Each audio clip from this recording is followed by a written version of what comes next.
ಗುರುಜಿ. ನಮಸ್ತೆ. ನಮಸ್ತೆ. ಎಲ್ಲ ಧ್ಯಾನ ಬಂಧುಗಳಿಗೆ ನಮಸ್ಕಾರ. ಮೊದಲನೇದಾಗಿ ಮಹಾವತಾರ್ ಬಾಬಾಜಿಯವರಿಗೆ ನನ್ನ ನಮನಗಳು.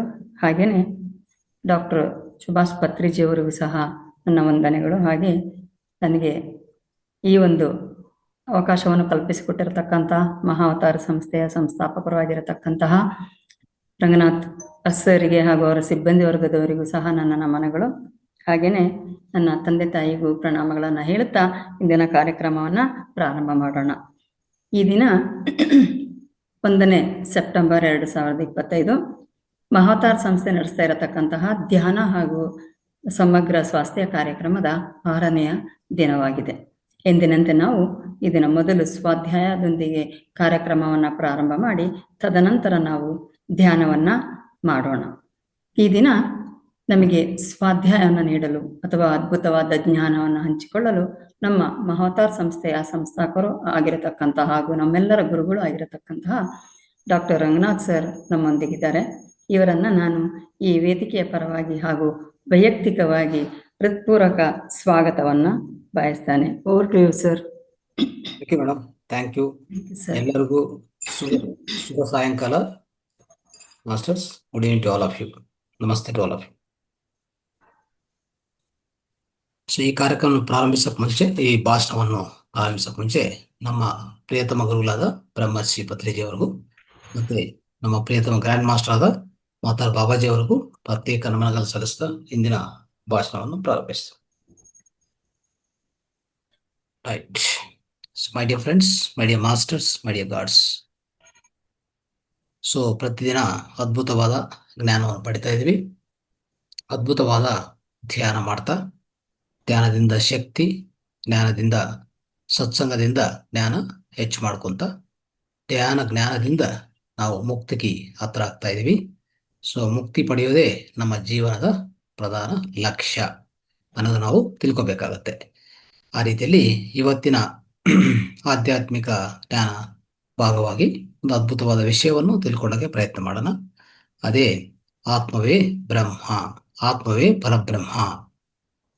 ಸ್ನೇಹಿತರೆ, ಆತ್ಮವೇ ಪರಬ್ರಹ್ಮ ಅಂತ ಒಂದು ಅದ್ಭುತವಾದ ಜ್ಞಾನವನ್ನು ತಿಳ್ಕೊಳ್ಳೋಕೆ ಪ್ರಯತ್ನ ಮಾಡೋಣ. ಸೊ ಪರಬ್ರಹ್ಮ ಅಂದ್ರೆ ಏನು?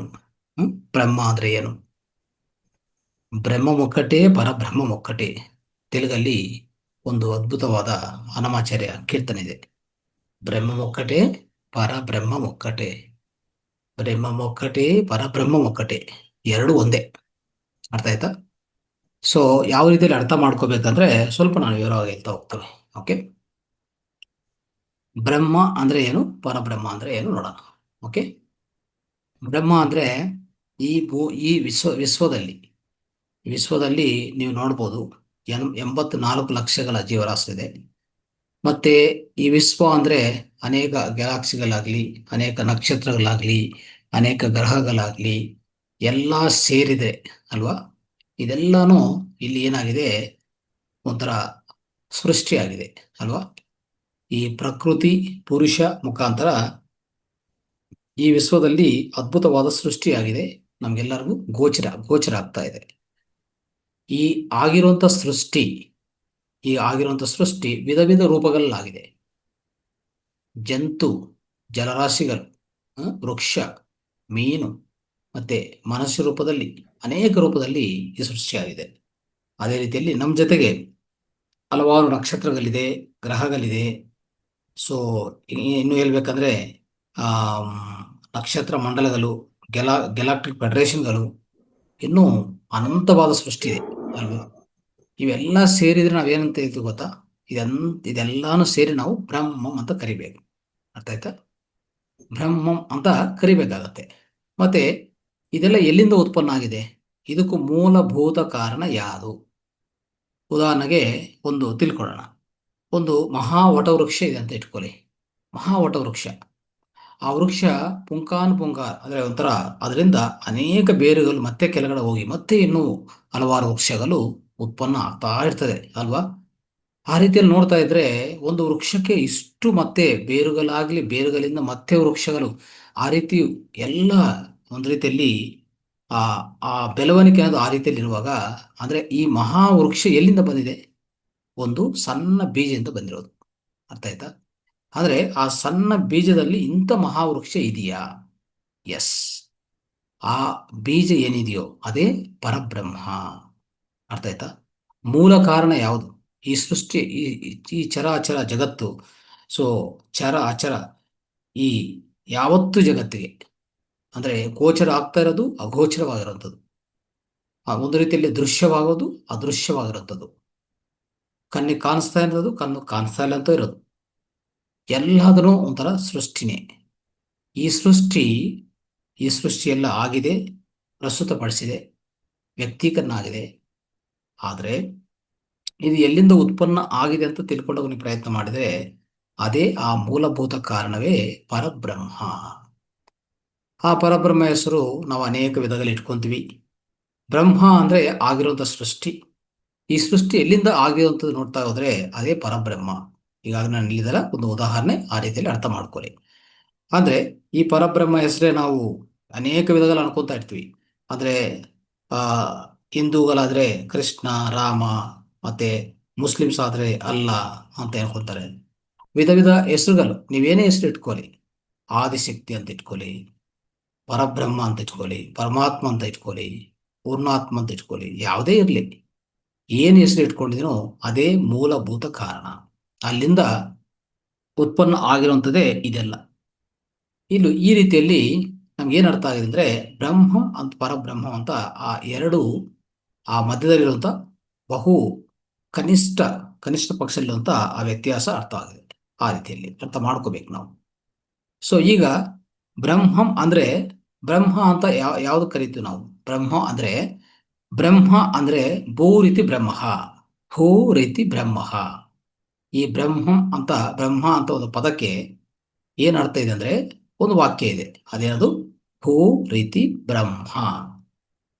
ಅರ್ಥ ಏನು? ಭೂ ಅಂದರೆ ದೊಡ್ಡದು, ಮತ್ತೆ ದೊಡ್ಡದಾಗಿರುವಂಥದ್ದು ಯಾವುದೇ ಇರಲಿ, ದೊಡ್ಡದಾಗಿರುವಂಥದ್ದು, ಅತಿ ದೊಡ್ಡವಾಗಿರುವಂಥ ಯಾವುದೇ ವಸ್ತು ಇರಲಿ, ವಿಷಯ ಇರಲಿ, ಯಾವುದೇ ಇರಲಿ, ಅದು ಬ್ರಹ್ಮಂ ಅಂತ ಕರಿಬೇಕು ನಾವು, ಅಲ್ವಾ?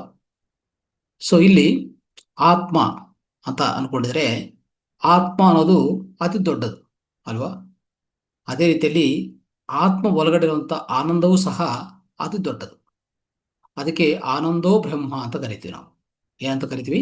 ಆನಂದೋ ಬ್ರಹ್ಮ ಅಂತ ಕರಿತೀವಿ. ಸೊ ಯಾಕೆ ಕರಿತೀವಿ ಅಂದರೆ ಆನಂದ ಅಂತ ಅನ್ನೋದು ಎಲ್ಲದಕ್ಕಿಂತ ಅದ್ಭುತವಾದ ಒಂದು ಸಂತೋಷ ಅಂತ ಹೇಳ್ಬೋದು. ಸಂತೋಷ ಅನ್ನೋದು ಶಾಶ್ವತವಾಗಿರಲ್ಲ, ತಾತ್ಕಾಲಿಕ ಒಂದು ಸಂತೋಷ ನಮ್ಗೆ ಸಿಗತ್ತೆ. ಯಾವ ರೀತಿಯಲ್ಲಿ? ವಿಷಯಾನಂದ, ಮತ್ತೆ ಹೇಳ್ಬೇಕಂದ್ರೆ ನಮಗೆ ಅನೇಕ ಆನಂದಗಳಿರ್ತದೆ. ಆ ಆನಂದಗಳಲ್ಲಿ ವಿಷಯಾನಂದ ಒಂದು. ಸೊ ಯಾವಾಗ ನಾವು ಒಂದು ವಿಷಯವನ್ನು ನಾವು ಸ್ವೀಕಾರ ಮಾಡ್ತೀವೋ, ಫಾರ್ ಎಕ್ಸಾಂಪಲ್ ಉದಾಹರಣೆಗೆ ಕಾಫಿ, ಟೀ, ಯಾವುದೋ ಒಂದು ನಿಮ್ಗೆ ಇಷ್ಟವಾಗಿರೋಂಥ ತಿಂದರೆ ಅದು ವಿಷಯಾನಂದ ಕೊಡ್ತದೆ ನಿಮಗೆ. ವಿಷಯಾನಂದ ಕರಿತೀವಿ ನಾವು. ಅಂದರೆ ಈ ದೇಹಕ್ಕೆ ಸಂಬಂಧಿತ ಆನಂದ. ಓಕೆ. ಸೊ ನೀವು ಯಾವುದೇ ಒಂದು ಎಕ್ಸಸೈಸ್ ಮಾಡಿದರೆ, ಇಲ್ಲ ಯಾವುದೇ ಒಂದು ಆಟ ಆಡಿದರೆ ನಿಮಗೆ ಒಂದು ಆನಂದ ಕೊಡುತ್ತೆ ದೇಹಕ್ಕೆ. ಸೊ ಅದು ವಿಷಯಾನಂದ ಅಂತ ಕರಿತೀವಿ ನಾವು. ಆದರೆ ಅಲ್ಲಿ ಇನ್ನೂ ಅನೇಕ ವಿಧಗಳೆಲ್ಲ ಆನಂದ ಸಿಗತ್ತೆ, ನಮಗೆ ಸಿಗ್ತಾ ಇರ್ತದೆ, ನಾವು ಮಾಡ್ತಾ ಇರ್ತೀವಿ. ಅದೇ ರೀತಿಯಲ್ಲಿ ಭಜನಾನಂದ ಅಂತ ಕರಿತೀವಿ. ಅಂದರೆ ಏನು? ನೀವು ಉದಾಹರಣೆಗೆ ಒಂದು ಬಿಸ್ಮಿಲ್ಲಾ ಖಾನ್ ಸಂಗೀತ ಕೇಳಿಸ್ಕೊಂತ ಇಟ್ಕೊಳ್ಳಿ, ನಿಮ್ಮ ಮನಸ್ಸು ಎಷ್ಟು ಆಹ್ಲಾದಕರವಾಗತ್ತೆ. ಅದು ನಾವು ಏನಂತ ಕರಿತೀವಿ? ಅದನ್ನು ಭಜನಾನಂದ ಕರಿತೀವಿ. ಭಜನಾನಂದ ಅಂದರೆ ನಮ್ಮ ಮನಸ್ಸನ್ನು ಆಹ್ಲಾದ ಮಾಡೋದು, ಅಲ್ವಾ? ಆ ರೀತಿಯಲ್ಲಿ ಅದೊಂದು ಆನಂದ ಆಗುತ್ತೆ. ಆದರೆ ಬ್ರಹ್ಮಾನಂದ ಅಂತ ಒಂದಿದೆ, ಅದು ದೊಡ್ಡದು. ಅದಕ್ಕೆ ನೋಡಿ, ಅಲ್ಲಿ ಬ್ರಹ್ಮ ಅಂತ ಮತ್ತೆ ಪದ ಬಂತು ಅಲ್ಲಿ. ಸೊ ಎಲ್ಲಿ ಬ್ರಹ್ಮ ಅಂತ ಪದ ಬರ್ತಾ ಇದೆಯೋ ನಾವೇನು ಅರ್ಥ ಮಾಡ್ಕೋಬೇಕಂದ್ರೆ ಅದೇ ಅತಿ ದೊಡ್ಡವಾದದು ಅಂತ ಅರ್ಥ. ಸೊ ಭೂ ರೀತಿ ಬ್ರಹ್ಮ ಅಂತ ಅರ್ಥ ಮಾಡ್ಕೋಬೇಕು. ಅಂದರೆ ದೊಡ್ಡದಾಗಿರುವಂಥ ಪ್ರತಿಯೊಂದು ಬ್ರಹ್ಮ ಪದಾರ್ಥವೇ. ಮತ್ತೆ ಅತಿ ದೊಡ್ಡವಾದ ಯಾವುದು ಈ ವಿಶ್ವದಲ್ಲಿ, ಈ ಜಗತ್ತಲ್ಲಿ? ಅದೇ ಆತ್ಮ. ಆ ಆತ್ಮವೇ ಬ್ರಹ್ಮ, ಆ ಬ್ರಹ್ಮವೇ ಪರಬ್ರಹ್ಮ, ಅಷ್ಟೇ, ಇನ್ನೇನಿಲ್ಲ. ಅರ್ಥ ಆಯ್ತಾ? ಸೊ ಆ ರೀತಿಯಲ್ಲಿ ನಾವೇನು ಅರ್ಥ ಮಾಡ್ಕೋಬೇಕಂದ್ರೆ, ಸೊ ಆನಂದ ಸಿಗೋದು ನಮ್ಮ ಆತ್ಮದಲ್ಲಿ. ಎಲ್ಲಿ ಸಿಗತ್ತೆ ಆನಂದ? ಸೊ ನಿತ್ಯಾನಂದ, ಸಚಿದಾನಂದ ಎಲ್ಲಿ ಸಿಗತ್ತೆ? ಅದು ಸಿಗೋದು ನಮ್ಮ ಒಳಗಡೆನೇ ಸಿಗತ್ತೆ, ಆಚೆ ಕಡೆ ಸಿಗೋದಿಲ್ಲ. ಅರ್ಥ ಮಾಡ್ಕೋಬೇಕು ನಾವು. ಸೊ ಆ ರೀತಿಯಲ್ಲಿ ಅನೇಕ ಗ್ರಂಥಗಳಲ್ಲಿ ಇದು ಹೇಳ್ತಾ ಹೋಗಿದ್ದಾರೆ. ಈ ಬ್ರಹ್ಮ ಬಗ್ಗೆ ಅನೇಕ ಹಿಂದಿನ ತರಗತಿಯಲ್ಲಿ ಒಂದ್ಸಲ ಹೇಳ್ತಾ ಹೋದೆ ನಾನು. ಯಜುರ್ವೇದದಲ್ಲಿ ಏನ್ ಹೇಳ್ತಾರೆ? ಅಹಂ ಬ್ರಹ್ಮಾಸ್ಮಿ ಅಂತ ಕರೀತಾರೆ. ಅಹಂ ಬ್ರಹ್ಮಾಸ್ಮಿ. ಐ ಅಂದ್ರೆ ನಾನು, ನಾನು ನಂದು ಅನ್ನೋದು ಏನದು? ದೊಡ್ಡವಾದದು ಅಲ್ವಾ? ಈ ಪ್ರಪಂಚದಲ್ಲಿ ನಾನು ಅನ್ನೋದು ಅಂದ್ರೆ, ನಾನು ಅಂದ್ರೆ ಏನು? ಅದೇ ಆತ್ಮ ಅಲ್ವಾ? ಸೊ ನಾನು ಅಂದ್ರೆ ಈ ಶರೀರ ಅಲ್ಲ, ಈ ಮನಸ್ಸಲ್ಲ, ಈ ಬುದ್ಧಿ ಅಲ್ಲ. ಇದಕ್ಕೆಲ್ಲ ಅತೀತವಾಗಿರುವಂತ ಒಂದು ಶಾಶ್ವತ ಪದಾರ್ಥ ಇದೆ, ಅದೇ ನಾನು. ನಾನು ಅಂದ್ರೆ ಆತ್ಮ. ಆತ್ಮ ಅತಿ ದೊಡ್ಡದು. ಅಹಂ ಬ್ರಹ್ಮಾಸ್ಮಿ, ಆಯಾಮ್ ಬ್ರಹ್ಮನ್ ಅಂತ ಕರೀತಾ ಇದ್ದಾರೆ. ಇದು ಎಲ್ಲಿ ಇರಿದ್ದಾರೆ? ಇದು ಯಜುರ್ವೇದದಲ್ಲಿ ಇರೋದು. ಯಜುರ್ವೇದದಲ್ಲಿ ಇರುವಂತ ವಿಷಯ ಇದು. ಮತ್ತೆ ಸಾಮವೇದದಲ್ಲಿ ಏನ್ ಹೇಳಿದ್ದಾರೆ? ಸಾಮವೇದದಲ್ಲಿ ತತ್ವಮಸಿ ಅಂತ ಹೇಳಿದ್ದಾರೆ. ಅಂದ್ರೆ ಯು ಆಲ್ಸೋ ಬ್ರಹ್ಮನ್, ನೀವು ಸಹ ಬ್ರಹ್ಮನ್ ಅಂತ ಹೇಳಿದ್ದಾರೆ. ನೀವು ಅಂದ್ರೆ ಯಾರು? ನಿಮ್ಮ ಆತ್ಮ ಅಲ್ವಾ? ನಿಮ್ಮಲ್ಲಿರುವಂತ ಆತ್ಮ, ನನ್ನಲ್ಲಿರುವಂತ ಆತ್ಮ ಎಲ್ಲದೂ ದೊಡ್ಡದೇ, ಎಲ್ಲದೂ ಅತಿ ದೊಡ್ಡದು ಅಲ್ವಾ? ಅದು ಬ್ರಹ್ಮ ಅಂತ ಅರ್ಥ ಅಲ್ಲಿ. ಆಮೇಲೆ ಇನ್ನು ಹೇಳ್ತಾ ಹೋಗಿದ್ದಾರೆ. ಉಪನಿಷದಲ್ಲಿ ಹೇಳ್ತಾರೆ, ಉಪನಿಷದಲ್ಲಿ ಸೋಹಂ. ಸೋಹಂ ಅಂದ್ರೆ ಆತನೂ ದೊಡ್ಡವನೇ, ಆತನು ಆತನು ಬ್ರಹ್ಮನ್ ಅಂದ್ರೆ ಈಸ್ ಆಲ್ಸೋ ಬ್ರಹ್ಮನ್. ನೋಡಿ, ಆ ರೀತಿಯಲ್ಲಿ ಉಪನಿಷತ್ತಲ್ಲಿ ಇನ್ನೊಂದು ಹೇಳ್ತಾರೆ, ತತ್ ಸತ್ ಅಂತ ಹೇಳ್ತಾರೆ. ಇಟ್ ಈಸ್ ಆಲ್ಸೋ ಬ್ರಹ್ಮನ್, ಅದು ಬ್ರಹ್ಮನೇ. ಆ ವಸ್ತು ಆಗ್ಲಿ ಇನ್ನೊಂದಾಗ್ಲಿ. ಸೊ ನೀವು ಬ್ರಹ್ಮನೇ, ಆತನು ಬ್ರಹ್ಮನೇ, ನಾನು ಬ್ರಹ್ಮನೇ, ಅದು ಅದು ಬ್ರಹ್ಮನೇ, ಇದು ಬ್ರಹ್ಮನೇ. ಅಂದ್ರೆ ಇಟ್ ಈಸ್ ಆಲ್ಸೋ ಬ್ರಹ್ಮನ್. ನೋಡಿ, ಅಂದ್ರೆ ಅದು ದೊಡ್ಡವಾದದೇ. ಅದು ಅಂದ್ರೆ ಏನು? ಅದು ಇದು ಅಂದ್ರೆ ವಸ್ತು. ಒಂದು ವಸ್ತುವು ಸಹ ಬ್ರಹ್ಮನೇ ಅಂತ ಅರ್ಥ ಮಾಡ್ಕೋಬೇಕು ನಾವು ಅಲ್ವಾ? ವಸ್ತುವು ಸಹ ಬ್ರಹ್ಮ ಪದಾರ್ಥವೇ, ಅದು ಯಾವುದೇ ಅನ್ಯದ ಇಲ್ಲ ಅಂತ ಅರ್ಥ ಮಾಡ್ಕೋಬೇಕು. ಮತ್ತೆ ಅಥರ್ವನ ವೇದದಲ್ಲಿ ಒಂದು ಹೇಳ್ತಾರೆ, ಏನಂದ್ರೆ ಆಯಂ ಆತ್ಮ ಇದಂ ಬ್ರಹ್ಮಂ ಅಂತ ಹೇಳ್ತಾರೆ.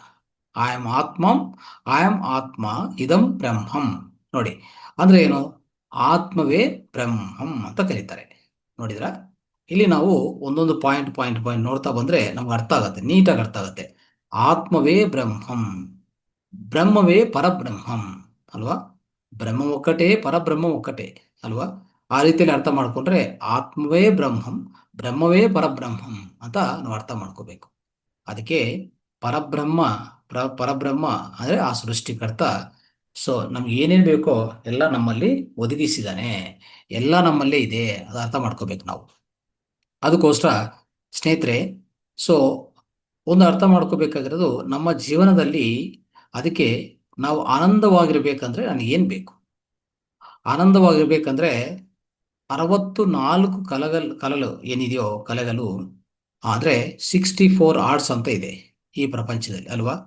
64 ಕಲೆಗಳು ನಾನು ಪೋಷಣೆ ಮಾಡಿದ್ರು, ತಿಳ್ಕೊಂಡಿದ್ರು, ಅಭ್ಯಾಸ ಮಾಡಿದ್ರು, ನನ್ನಲ್ಲಿ ಶಾಶ್ವತ ಆನಂದ ಸಿಗೋದಿಲ್ಲ. ನೋಡಿ, ಇದು ಉದಾಹರಣೆ ಹೇಳ್ತೀವಿ. ಇಲ್ಲಿ ಒಂದು ಸ್ಮಾಲ್ ಸ್ಟೋರಿ ಹೇಳ್ಕೋಬೇಕು. ನಾರದ ಮಹರ್ಷಿ 64 ಕಲೆಗಳಲ್ಲಿ ಪ್ರಾವೀಣ್ಯತೆ ಹೊಂದಿದ್ದಾನೆ. ಆದರೆ ಅವರಲ್ಲಿರುವಂತ ಆ ದುಃಖ ಅನ್ನೋದು ಹೋಗಿಲ್ಲ, ಅಶಾಂತಿ ಹೋಗಿಲ್ಲ. ಅವಾಗ ಅವನಿಗೂ ಡೌಟ್ ಬರುತ್ತೆ.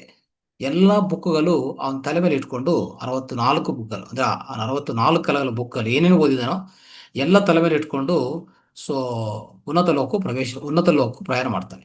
ಅಲ್ಲಿ ಹೋಗಿ ಒಂದು ಮಹರ್ಷಿಯನ್ನು, ಸನತ್ ಕುಮಾರ್ ಅಂತ ಒಂದು ಮಹರ್ಷಿಯನ್ನು ಅವನು ಭೇಟಿ ಆಗ್ತಾನೆ. ಹಾಗೆ ಹೇಳ್ಕೊಂತಾನೆ, ಮಹಾಶಯ, ನನ್ನ ದುಃಖ ಹೋಗಿಲ್ಲ, 64 ಓದಿದ್ದೀನಿ, ಆದ್ರೂ ನನ್ನ ದುಃಖ ಹೋಗಿಲ್ಲ, ಏನ್ ಮಾಡ್ಲಿ ಅಂತ ಹೇಳ್ತಾನೆ. ಅವಾಗ ಹೇಳ್ತಾನೆ, ನಿಮ್ಮ ದುಃಖ ದೂರ ಮಾಡ್ಬೇಕಂದ್ರೆ ನಿನಗಿರುವಂತ ಒಂದೇ ಒಂದು ಮಾರ್ಗ, ರಾಜಮಾರ್ಗ, ಅದೇ ಆತ್ಮವಿದ್ಯಾ ಅಂತ ಹೇಳ್ತಾನೆ. ಅಂದ್ರೆ ಆತ್ಮವಿದ್ಯಾ ಅಂದ್ರೆ ಏನು? ಅದೇ ಆತ್ಮವೇ ಆನಂದ. ಆತ್ಮ ಆತ್ಮ ಆತ್ಮಾನಂದ ಅಂತ ಕರಿತೀವಿ. ಆತ್ಮದಿಂದನೇ ಆನಂದ ಸಿಗೋದು. ಮನಸ್ಸಿಂದ, ದೇಹದಿಂದ ಸಿಗುವಂತ ಆನಂದ ಅದು ಸಂತೋಷ ಮಾತ್ರವೇ, ಆನಂದ ಸಿಗೋದಿಲ್ಲ. ಅಂದ್ರೆ ಆತ್ಮದಲ್ಲಿ ಒದಗಿಸಿರುವಂಥದ್ದೇ ಆನಂದವು. ಅದಕ್ಕೆ ಆನಂದೋ ಬ್ರಹ್ಮ. ಅರ್ಥ ಆಯ್ತಾ? ಆನಂದೋ ಬ್ರಹ್ಮ. ಯಾರ್ಯಾರು ಆತ್ಮವನ್ನು ತಿಳ್ಕೊಂತ ಇರ್ತಾರೋ, ಆತ್ಮ ಜೊತೆಗೆ ಇರ್ತಾರೋ, ಆತ್ಮವನ್ನು ತಿಳ್ಕೊಂಡಾಗ ಪ್ರಯತ್ನ ಮಾಡ್ತಾ ಇರ್ತಾರೋ, ಅವರಲ್ಲಿ ಸಿಗೋದೇ ಆನಂದ. ಆ ರೀತಿಯಲ್ಲಿ ನಾರದ ಮಹರ್ಷಿಗೆ ಸಹ ಕೊನೆಯದಾಗಿ ಅವ್ರಿಗೆ ಲಭ್ಯವಾಗಿರುವಂತ ಒಂದು ಮಾರ್ಗ ಏನಪ್ಪಾ ಅಂತಂದ್ರೆ ಆತ್ಮಾನಂದ ಅವರು ಸಂಪಾದಿಸ್ಕೋಬೇಕು, ಅಂದ್ರೆ ಆತ್ಮಜ್ಞಾನ ಸಂಪಾದಿಸ್ಕೋಬೇಕಂತ ಹೇಳಿದ್ದಾರೆ. ದುಃಖವನ್ನು ದೂರ ಮಾಡ್ಕೊಂಡಕ್ಕೆ ಆತ್ಮ ಜ್ಞಾನ ಸಂಪಾದನೆ ಮಾಡ್ಕೋಬೇಕು, ಆಧ್ಯಾತ್ಮಿಕ ಮಾರ್ಗವನ್ನೇ ಅಳವಡಿಸ್ಕೋಬೇಕು ಅಂತ ಹೇಳಿದ್ದಾರೆ. ಸೊ ಈ ರೀತಿಯಲ್ಲಿ ಏನ್ ಹೇಳ್ತಾರೆ ಅಂದ್ರೆ, ನಿತ್ಯವಾಗಿ ನಾವು ಈ ಆನಂದವನ್ನು ಹೆಚ್ಚು ಮಾಡ್ಕೊಂತ ಹೋಗ್ಬೇಕಂತ ಅಂತಂದ್ರೆ, ಸೊ ನಾವು ಎಂತ ಎಜುಕೇಶನ್ ಅಂದ್ರೆ ಎಂತ ವಿದ್ಯೆಯನ್ನು ನಾವು ಓದ್ಬೇಕು. ನಾವು ಮತ್ತೆ ನಮ್ಮ ಜೀವನದಲ್ಲಿ ನಾನು ತಿಳ್ಕೊಬೇಕಾಗಿರೋದು, ನಾನು ಓದ್ಬೇಕಾಗಿರೋದು, ನಾನು ಅಭ್ಯಾಸ ಮಾಡ್ಬೇಕಾಗಿರೋದು ಅಂತ ವಿದ್ಯೆ ಏನಪ್ಪಾ ಅಂತಂದ್ರೆ ಶಾಶ್ವತ ವಿದ್ಯೆ. ಅದೇ ಅಮರ ವಿದ್ಯೆ, ಅದೇ ರಾಜವಿದ್ಯೆ, ಅದೇ ಆತ್ಮವಿದ್ಯೆ, ಅದೇ ಆಧ್ಯಾತ್ಮಿಕ ಶಾಸ್ತ್ರ ಅಂತ ಹೇಳ್ತಾರೆ ಸ್ನೇಹಿತರೆ. ಸೊ ಈ ರೀತಿಯಲ್ಲಿ ಅಂದ್ರೆ, ಸೊ ನನ್ನಲ್ಲಿ ಏನೇ ಸಮಸ್ಯೆಗಳನ್ನು ತೊಲಗಿಸ್ಕೋಬೇಕು. ನೋಡಿ, ಹಲವಾರು ಜನ ಸಾಮಾನ್ಯ ಮಾನವನು ಈ ಭೂಮಿ ಮೇಲೆ ಒಂದು ಸಗಟಿ ಮಾನವನು ಯಾವ ರೀತಿಯಲ್ಲಿ ಬದುಕಂದ್ರೆ, ಅವನು ನಿತ್ಯವಾಗಿ ಶೋಕದಲ್ಲಿರ್ತಾನೆ. ಶೋಕದಲ್ಲಿ ಪ್ರತಿಯೊಂದಕ್ಕೂ ದುಃಖವೇ. ಅವನಿಗೆ ನಿಜವಾದ ಅರಿವು ಇಲ್ಲ, ನಿಜವಾದ ಅರಿವಿಲ್ಲ, ಆತ್ಮದ ಜ್ಞಾನ ಇಲ್ಲ, ಆತ್ಮದ ಅರಿವಿಲ್ಲ. ಯಾವಾಗಲೂ ದೇಹ ಜೊತೆಗೆ ಮನಸ್ಸು ಜೊತೆಗೆ ಒಡನಾಟ ಇಟ್ಕೊಂಡಿರ್ತಾನೆ ಅಲ್ವಾ. ದೇಹ ಮತ್ತೆ ಆ ಮನಸ್ಸು ಬಿಟ್ರೆ ಇನ್ನೇನು ಗೊತ್ತಿಲ್ಲ. ಅದಕ್ಕೋಸ್ಕರ ಎಷ್ಟು ವಿದ್ಯೆಗಳು ಕಲ್ಸ್ಕೊಂಡಿದ್ರು ಸ್ನೇಹಿತರೆ, ಈ ಭೂಮಿ ಮೇಲೆ ಎಷ್ಟೇ ವಿದ್ಯೆಗಳು ನೀವು ಕಲ್ಸ್ಕೊಂಡಿದ್ರು ಆತ್ಮ ವಿದ್ಯೆ ಕಲ್ಸ್ಕೊಂಡಿಲ್ಲ ಅಂದ್ರೆ ಖಚಿತವಾಗಿ ನಿಮ್ಗೆ ದುಃಖ ಬಂದೇ ಬರುತ್ತೆ. ಅದಕ್ಕೋಸ್ಕರ ಸೊ ನಮ್ಮ ವೇದಿಕೆಯಲ್ಲಿ ನಾವು ದಿನನಿತ್ಯ ಈ ಆತ್ಮವಿದ್ಯೆಯನ್ನು ಕಲಿತಾ ಇದೀವಿ. ಆತ್ಮ ವಿದ್ಯೆ, ಅದಕ್ಕೆ ಸಂಬಂಧಿತ ಆ ಅದ್ಭುತವಾದ ಧ್ಯಾನವನ್ನು, ಅಭ್ಯಾಸವನ್ನು ಸಹ ಮಾಡ್ತಾ ಇದೀವಿ. ಅದರಿಂದ ನಮ್ಗೆ ಏನ್ ಬರುತ್ತಂದ್ರೆ ಆತ್ಮದ ಅರಿವು ನಮ್ಗೆ ಲಭ್ಯವಾಗ್ತಾ ಇರ್ತದೆ. ಸೊ ಅದಕ್ಕೋಸ್ಕರ ಪ್ರತಿನಿತ್ಯ ನಾವು ಆನಂದವನ್ನು ಹೆಚ್ಚು ಮಾಡ್ಕೊಂಡಕ್ಕೆ ಪ್ರಯತ್ನ ಮಾಡ್ಬೇಕು. ನಮ್ಮ ಜೀವನದಲ್ಲಿ ಏನ್ ಮಾಡ್ಬೇಕು, ಆನಂದವನ್ನು ಹೆಚ್ಚು ಮಾಡ್ಕೊಂತ ಹೋಗ್ಬೇಕು. ಸೊ ಆ ಆನಂದವೇ ಬ್ರಹ್ಮ. ಆನಂದ ಅನ್ನೋದು ಆತ್ಮದ ಒಂದು ಲಕ್ಷಣ. ಅರ್ಥ ಆಯ್ತಾ? ಆನಂದ ಎಲ್ಲಿ ಸಿಗತ್ತೆ ಅಂದ್ರೆ ಆತ್ಮ ಒಳಗಡೆ ಸಿಗತ್ತೆ, ಬಾಹ್ಯದಲ್ಲಿ ಸಿಗೋದಿಲ್ಲ. ಅಂದ್ರೆ ಒಂದು ಆತ್ಮದ ಒಂದು ಅದ್ಭುತವಾದ ಲಕ್ಷಣ ಏನಪ್ಪಾ ಅಂತಂದ್ರೆ, ಆತ್ಮದ ಒಂದು ಅದ್ಭುತವಾದ ಸ್ವರೂಪ, ಆತ್ಮದ ಒಂದು ಅದ್ಭುತವಾದ ವಾಸನೆ ಏನಂತಂದ್ರೆ ಅದೇ ಆನಂದ. ಅದು ಲಭ್ಯವಾಗುವಾಗ ಮತ್ತೆ ಇನ್ನು ಬೇರೆದೆಲ್ಲ ನಮ್ಗೆ ಏನ್ ಬೇಕಾಗಿದೆ, ಬೇರೆದೆಲ್ಲ ಏನಿದ್ರು ಅನುಭವಿಸ್ಬೇಕು, ಮತ್ತೆ ಅದನ್ನು ಯಾವುದೇ ರೀತಿಯಲ್ಲಿ ಅಂಟ್ಕೋಬಾರದು. ಉದಾಹರಣೆಗೆ ಅನೇಕ ಅರಿಷಡ್ ವರ್ಗಗಳಿಂದ ಸಾಮಾನ್ಯ ಮಾನವನು ಏನ್ ಮಾಡ್ತಾ ಇದೆ ಅಂದ್ರೆ ಅನೇಕ ತಪ್ಪುಗಳು ಮಾಡ್ತಾ ಇದ್ದಾನೆ ಅಲ್ವಾ. ಅವನಿಗೆ ಈ ಆನಂದ ಬಗ್ಗೆ ಗೊತ್ತಿಲ್ಲ, ಯಾವಾಗ್ಲೂ ಸಂತೋಷ ಹುಡುಕ್ತಾ ಇರ್ತಾನೆ. ಈ ಮನಸ್ಸಿನ ಜೀವನ, ಯಾವುದೇ ಒಂದು ಪ್ರಾಣಿ ಜೀವನ ನೋಡ್ಕೋರಿ, ಪ್ರಾಣಿ ಮನುಷ್ಯ ಯಾರೇ ಇರ್ಲಿ, ಏನು ಹುಡುಕ್ತಾ ಇದ್ದಾನೆ ಅವನು ಜೀವನದೆಲ್ಲ ಏನು ಹುಡುಕ್ತಾ ಇದ್ದಾನೆ ಅಂದ್ರೆ ಆನಂದಕ್ಕೋಸ್ಕರ ಹುಡುಕ್ತಾ ಇದ್ದಾನೆ. ಇನ್ನು ಏನಿಲ್ಲ. ನೀವು ಅನ್ಕೊಂಡಿದ ಪ್ರಕಾರ ಶಾಶ್ವತವಾಗಿ ಅಂದ್ರೆ ಒಂದು ವಸ್ತುಕ್ಕೋಸ್ಕರನೋ, ಒಂದು ಆಹಾರಕ್ಕೋಸ್ಕರನೋ, ಒಂದು ನಿದ್ದೆಗೋಸ್ಕರನೋ ಏನೇ ಮಾಡಿದ್ರು ಅವನಲ್ಲಿ ಆನಂದ ಬೇಕಷ್ಟೇ. ಅದು ಅಂದ್ರೆ ಆ ಆನಂದಕ್ಕೋಸ್ಕರ ಹುಡುಕ್ತಾ ಇದ್ದಾನೆ. ಆದ್ರೆ ಎಲ್ಲಿ ಹುಡುಕ್ತಾ ಇದ್ದಾನೆ ಅಂದ್ರೆ ಅವನು ಹುಡುಕ್ತಾ ಇರೋಂಥ ಜಾಗ ಅದು ಸರಿಯಾದ ಜಾಗ ಅಲ್ಲ ಅಲ್ವಾ. ಒಂದು ವಸ್ತುವಲ್ಲಿ ಹುಡುಕ್ತಾನೆ, ಒಂದು ವಿಷಯದಲ್ಲಿ ಹುಡುಕ್ತಾನೆ, ಅದೇ ವಿಷಯಾನಂದ ಅಂತ ಇದ್ದೀವಲ್ಲ, ವಿಷಯಾನಂದ, ಶರೀರ ಆನಂದ, ಮಾನಸಿಕ ಆನಂದ ಇವೆಲ್ಲ ತಗೊಂಡು ಮತ್ತೆ ಅದು ಇರೋದಿಲ್ಲ, ಶಾಶ್ವತ ಇರೋದಿಲ್ಲ. ಮತ್ತೆ ಏನ್ ಮಾಡ್ತಾನೆ, ದುಃಖಕ್ಕೆ ಒಳಗಾಗಿ ಮತ್ತೆ ಆ ದುಃಖದಲ್ಲೇ ಸೊ ಒಂಥರ ಹಾಗೆ ಅವನು ಮುಂದಕ್ಕೆ ಹೋಗ್ತಾ ಇರ್ತಾನೆ. ಆ ರೀತಿಯಲ್ಲಿ ಇರಬಾರದು. ಏನ್ ಮಾಡ್ಬೇಕಂದ್ರೆ ನಾವು ಆತ್ಮವಿದ್ಯೆ ಕಲ್ಸ್ಕೊಂಡು, ಧ್ಯಾನವನ್ನು ಹೆಚ್ಚು ಮಾಡಿಕೊಂಡು, ಸ್ವಾಧ್ಯಾಯ ಸಜೀವ ಸಾಂಗತ್ಯವನ್ನು ಹೆಚ್ಚು ಮಾಡಿಕೊಂಡು ನಮ್ಮಲ್ಲಿರುವಂತ ಆನಂದವನ್ನು ಕಂಡ್ಕೋಬೇಕು. ನಮ್ಮಲ್ಲಿರುವಂತ ಆನಂದವನ್ನು ಕಂಡ್ಕೋಬೇಕು, ಅದನ್ನು ಕಂಡಿಡಿಬೇಕು. ಒಂದ್ಸರಿ ಕಂಡಿಡಿದ ಮೇಲೆ ಏನಾಗುತ್ತೆ ಗೊತ್ತಾ, ನಿಮ್ಮಿಂದ ಅದು ದೂರ ಮಾಡೋಕ್ಕೂ ಸಾಧ್ಯವಿಲ್ಲ. ನೋಡಿ, ಉದಾಹರಣೆಗೆ ಈ ಹಾಲು ಏನಾಗತ್ತೆ, ಹಾಲು ಮೊಸರು ಆಗತ್ತೆ ಅಲ್ವಾ. ಮೊಸರನ್ನು ಮತ್ತೆ ಹಾಲು ಮಾಡಕ್ ಸಾಧ್ಯವಿಲ್ಲ. ಮೊಸರನ್ನು ಬೇಕಂದ್ರೆ ಬೆಣ್ಣೆ ತೆಗಿಬೋದು, ಅಲ್ಲಿಂದ ಮತ್ತೆ ತುಪ್ಪ ಹಾಕ್ಬೋದು. ಆದ್ರೆ ಮತ್ತೆ ಅದು ಹಾಲು ಆಗಕ್ಕೆ ಸಾಧ್ಯವಿಲ್ಲ. ಅದು ಸತ್ಯವೇ ಅಲ್ವಾ. ಅಂದ್ರೆ ಒಂದು ಸರಿ ಹಾಲು ಮೊಸರಾದ್ರೆ ಮೊಸರು ಮತ್ತೆ ಹಾಲಾಗೋದಿಲ್ಲ. ಅದೇ ರೀತಿಯಲ್ಲಿ ನಾವು ಈ ಧ್ಯಾನ ವಿದ್ಯೆಯನ್ನು ಕಲಿಸ್ಕೊಂಡು ಆತ್ಮವಿದ್ಯೆಯನ್ನು, ಶಾಶ್ವತವಾದ ಈ ವಿದ್ಯೆಯನ್ನು ತಿಳ್ಕೊಂತ ಹೋದ್ರೆ ಕೊನೆಗೆ ಏನಾಗತ್ತಂದ್ರೆ ನಾವು ಹಾಲಿಂದ ಮೊಸರು ಆಗ್ತೀವಿ. ಅಂದ್ರೆ ನಾವು ಒಂದು ಉನ್ನತವಾದ ಮಾಸ್ಟರ್ ಆಗ್ತೀವಿ. ಓಕೆ, ನಾವು ಯಾವಾಗ ಮಾಸ್ಟರ್ ಆಗ್ತೀವೋ, ಒಂದು ಯೋಗಿ ಆಗ್ತೀವೋ, ಒಂದು ಋಷಿ ಆಗ್ತೀವೋ, ಮತ್ತೆ ವಾಪಸ್ ಬರುವಂತ ಅವಕಾಶ ಇಲ್ಲ. ಅವನಲ್ಲಿ ಆನಂದ ನಿತ್ಯವೇ ಆಗುತ್ತೆ. ಅಂದ್ರೆ ಯಾವಾಗಲೂ ಆನಂದವಾಗಿ ಇರ್ತಾನೆ. ಏನೇ ನೋಡಿ, ಆನಂದ ಅನ್ನೋದಕ್ಕೂ ಪ್ರತ್ಯೇಕವಾಗಿ ಪ್ರಯತ್ನ ಮಾಡೋದು ಬೇಕಾಗಿಲ್ಲ ಸ್ನೇಹಿತರೆ. ಅದಕ್ಕೂ ಅದು ನಮ್ಮ ನಿಜವಾದ ನಮ್ಮ ಸ್ವಸ್ವರೂಪ ಅನುಸಂಧಾನ ಅಂತ ಕರಿತೀವಿ, ಸಚ್ಚಿದಾನಂದ ಅಂತ ಕರಿತೀವಿ. ಅಂದ್ರೆ ಅರ್ಥ ಏನು? ನಮ್ಮಲ್ಲಿ ಆಲ್ರೆಡಿ ಇರೋದೇ ಅದು, ನಮ್ಮಲ್ಲಿ ಯಾವಾಗಲೂ ಇರೋದೇ.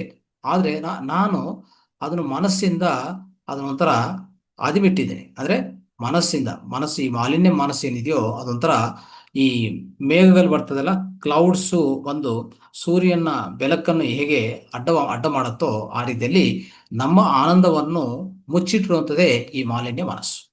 ಅರ್ಥ ಆಯ್ತಾ? ಈ ಮನಸ್ಸು ಎಲ್ಲಿಂದ ಬಂತಂದ್ರೆ ಅನೇಕ ಜನ್ಮಗಳಿಂದ, ಅನೇಕ ವಾಸನೆಗಳಿಂದ, ಈ ಜನ್ಮದಲ್ಲಿ ನಾವು ಹೊಂದ್ತಾ ಇರೋಂಥ ಅನೇಕ ವಾಸನೆಗಳಿಂದ, ನಮ್ಮ ಜೀವನ ಶೈಲಿಯಿಂದ, ಸೊ ಅನೇಕ ರೀತಿಯಲ್ಲಿ ಈ ಮನಸ್ಸನ್ನು ಬೆಳವಣಿಗೆ ಮಾಡ್ಕೊಂಡಿದ್ವಿ.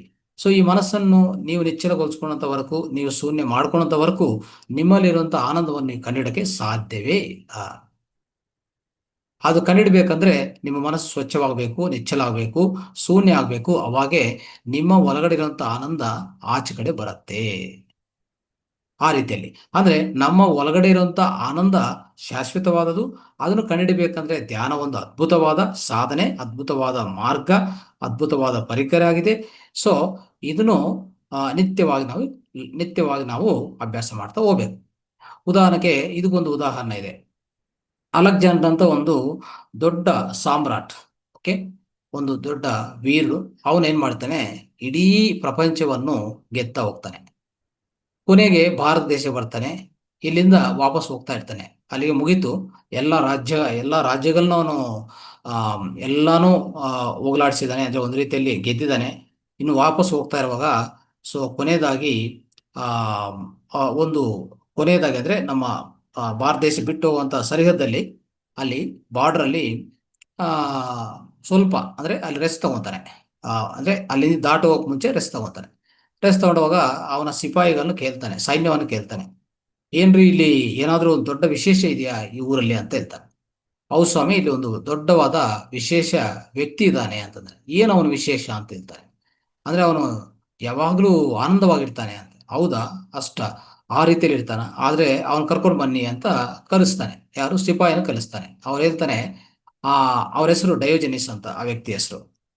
ಆ ಡಯೋಜನಿಸ್ ಅನ್ನೋದು ಒಂದು ಯೋಗಿ, ಒಂದು ಮಹಾನ್ ಯೋಗಿ. ಅವನೊಂದು ಮರ ಕೆಳಗಡೆ ಕೂತ್ಕೊಂಡು ಒಂದೇ ಒಂದು ಸಣ್ಣ ಬಟ್ಟೆ ಅನ್ನೋದು ಧರಿಸಿರ್ತಾನೆ. ಏನಿಲ್ಲ, ಬಟ್ಟೆನೂ ಇಲ್ಲ, ಆನಂದವಾಗಿ ನಗುತ್ತಾ ಇರ್ತಾನೆ. ಅವನ ಸುತ್ತು ಅನೇಕ ನಾಯಿಗಳಿರ್ತದೆ, ಆ ರೀತಿಯಲ್ಲಿ ಡಾಗ್ಸ್ ಎಲ್ಲ ಇರುತ್ತೆ. ಅದರಲ್ಲಿ ಅದೆಲ್ಲ ಜೊತೆಗೆ ಇವನು ಆನಂದವಾಗಿ ಇರ್ತಾನೆ ಯಾವಾಗಲೂ. ಇವ್ರು ಹೋಗಿ ಈ ತರ ಅಲೆಕ್ಸಾಂಡರ್ ಕರೀತಾರೆ, ನೀವು ಬರಬೇಕು ಅಂತಂದ್ರೆ ಅವ್ರನ್ನೇ ಬರಕ್ಕೆ ಹೇಳಿ, ನಾನು ಬರಲ್ಲ ಅಂತ ಹೇಳ್ತಾನೆ. ಇದು ಹೋಗಿ ಮತ್ತೆ ಅಲ್ಲಿ ಮುಡಿಸ್ತಾರೆ ವಿಷಯ.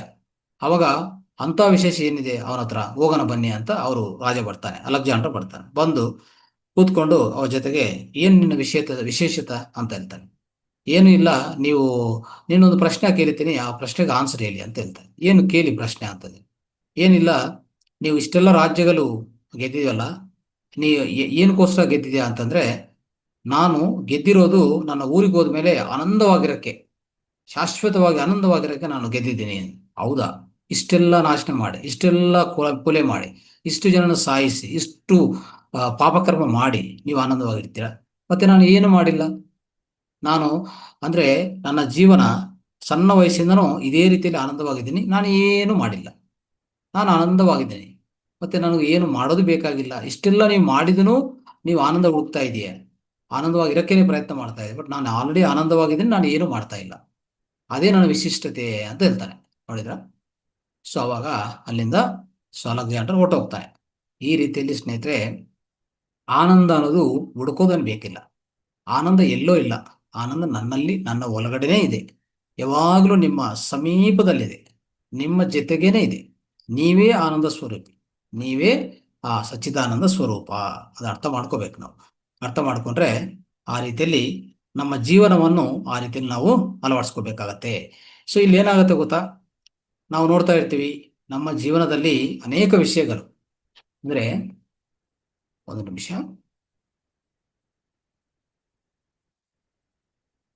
ರೈಟ್ ಸ್ನೇಹಿತರೆ, ನಮ್ಮ ಜೀವನದಲ್ಲಿ ನಾವು ಅನೇಕ ವಿಷಯಗಳಲ್ಲಿ ಏನ್ ಮಾಡ್ತೀವಿ ಅಂದ್ರೆ, ನನ್ನಲ್ಲಿರುವಂತ ಆನಂದವನ್ನು ನಾನು ಕಲ್ಕೊಳ್ಳುವಂತ ರೀತಿಯಲ್ಲಿ ನಾವು, ಅಂದ್ರೆ ಅದ್ರ ಒಟ್ಟೋಗ್ತಾ ಇರ್ತದೆ. ಆ ರೀತಿಯಲ್ಲಿ ನಾವು ನಮ್ಮ ಜೀವನವನ್ನು ಅಳವಡಿಸ್ಕೊಂಡಿದ್ದೀವಿ.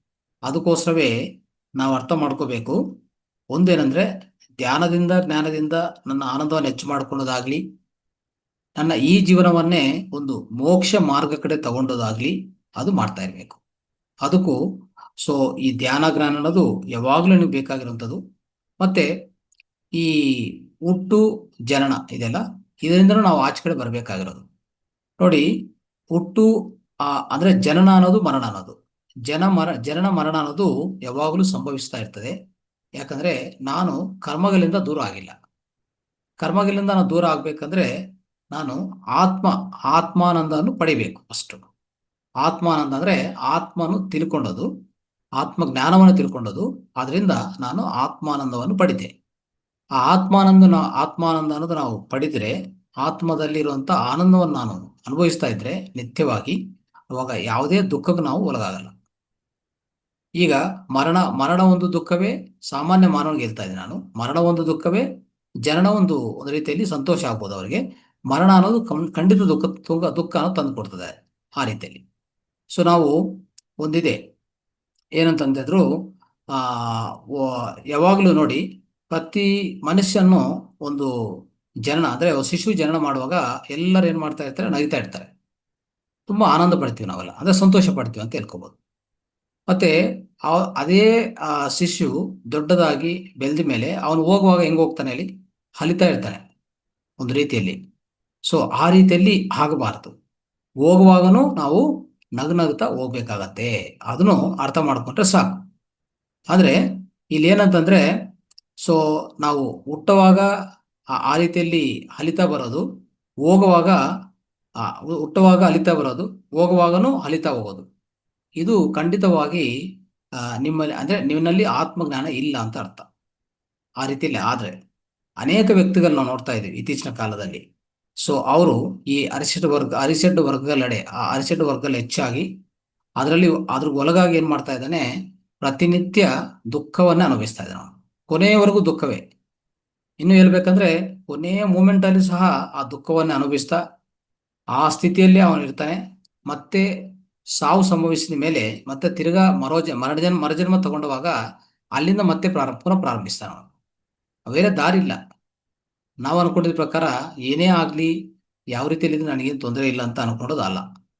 ಕೊನೆ ಕ್ಷಣಗಳು ಯಾವ ರೀತಿಯಲ್ಲಿ ನೀವು ಅನುಭವಿಸ್ತಾ ಇದ್ರೋ ಅದೇ ಮತ್ತೆ ತಿರ್ಗಾ ವಾಪಸ್ ಬರುತ್ತೆ ಅಂತ ಅರ್ಥ ಮಾಡ್ಕೋಬೇಕಾಗಿರೋ ಪರಿಸ್ಥಿತಿ ಇದೆ. ಆ ರೀತಿಯಲ್ಲಿ ಸ್ನೇಹಿತರೆ, ಒಂದು ಅರ್ಥ ಮಾಡ್ಕೋಬೇಕಾಗಿರೋದು, ನನ್ನಲ್ಲಿ ಈ ಆತ್ಮಜ್ಞಾನ ಹೆಚ್ಚು ಆಗ್ತಾ ಹೋದ್ರೆ ನನ್ನಲ್ಲಿ ದುಃಖ, ಭಯ, ಆಂದೋಲನೆ ಇವೆಲ್ಲಾನು ಹೋಗಲಾಡಿಸ್ಬೋದು. ಅದಕ್ಕೂ ಖಂಡಿತವಾಗಿ ಸಾಧ್ಯವಾಗತ್ತೆ ಅಲ್ವಾ, ಆ ರೀತಿಯಲ್ಲಿ. ಅದಕ್ಕೆ ಈ ದುಃಖ, ಭಯ, ಆಂದೋಲನೆ ಇಂಥ ನಕಾರಾತ್ಮಕ ಲಕ್ಷಣಗಳಿಂದ ಇತ್ತೀಚಿನ ಕಾಲದಲ್ಲಿ ನೋಡ್ತಾ ಇದ್ದೀವಿ ಮಾನಸಿಕ ರೋಗಗಳು ಹೆಚ್ಚಾಗಿದೆ.